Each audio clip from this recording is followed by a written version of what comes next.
میرے پیارے بھائی بہنوں، اللہ کا شکر ہے رمضان بس کچھ گھڑیوں میں آنے والا ہے۔ رمضان جب آئے تو کوشش یہ کرے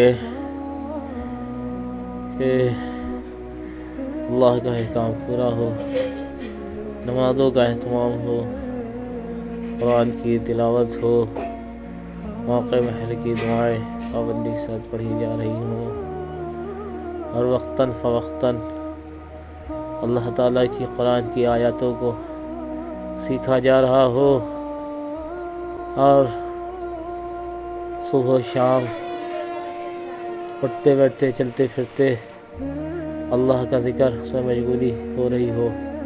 سبحان اللہ، الحمدللہ، لا الہ الا اللہ، اللہ اکبر، وآخر دعوانا ان الحمد للہ رب العالمین۔